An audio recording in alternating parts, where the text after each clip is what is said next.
lamp had survived Katherine's encounter with Bastian intact. Her self-esteem had not.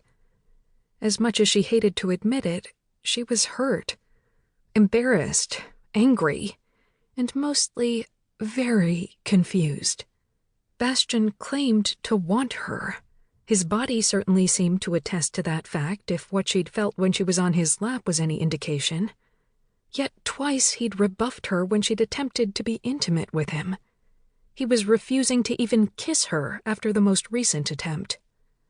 Honestly, his actions, or lack thereof, were beginning to make Katherine feel like some sort of deviant, a sexual predator of sorts, which, considering her distinct lack of experience, was ridiculous. Laughable, even. Except Katherine wasn't laughing. How could she, when a swirling whirlwind of anxiety and hurt-induced anger swelled within her whenever she thought of the man? She took to avoiding him, which probably would have been more satisfying if he didn't appear to be avoiding her as well. How could she properly give Bastian the cold shoulder if he wasn't around to give the cold shoulder to? It was infuriating. He wasn't even sleeping in the massive bed they usually shared together. Katherine didn't know where he'd been the last few nights, but it hadn't been with her. Unfortunately, she hadn't realized how much she'd grown to depend on the reassuring warmth of his body next to hers until it was gone. Her sleep without him was fitful at best. Her restless legs kicked the covers here and there, equally agitating arms adjusting the pillows over and over again. She continually woke up feeling more tired than she'd been when she'd gone to bed. A white-as-a-sheet pallor and red-rimmed eyes were the result, as was an incredibly short temper. So, when Marcus threw her down flat on her butt for the 5th time in so many minutes, Katherine had had enough. Since Bastian had been missing in action, she'd convinced his second-in-command to be her sparring partner.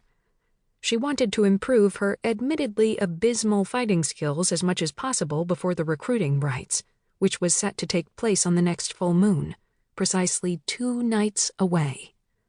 Marcus had been surprisingly agreeable when she'd asked for him to practice with her. Probably because he enjoyed laying her out, sadistic bastard that he was. They'd agreed to practice in the backyard, quickly transforming into their wolf forms, and her lesson in humiliation had begun. It didn't help matters that the rest of the pack, sans Bastian, of course, had followed them outside to watch the lopsided fight, offering her what she was sure they thought were helpful suggestions as she was slammed to the ground again and again. "You're too small to directly attack him like that. Wait for him to spring at you and use his momentum against him." Zane. Baloney. Katherine, honey, you're fast enough to take him by surprise and get a couple of swipes in before he retaliates. Sophie. But he will retaliate, and then she'll have lost her position. And for what?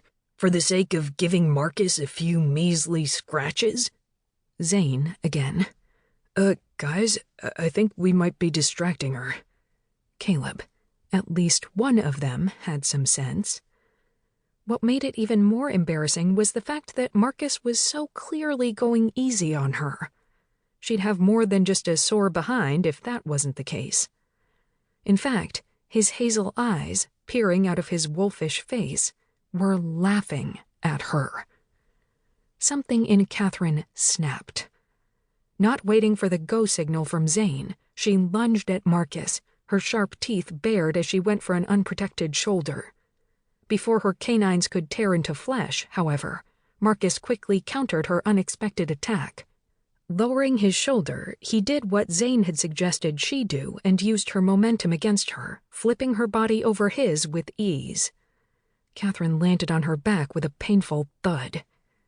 Before she could even process what had happened, a naked Marcus was standing over her, eyes still blazing, but no longer with good humor. "What the hell, girlie?" Knowing that her anger was misplaced didn't stop it from burning brightly in her chest. Concentrating on that anger, Katherine forced her body to change back into its human form, the bizarre sensation of shifting bones and flesh still so foreign to her.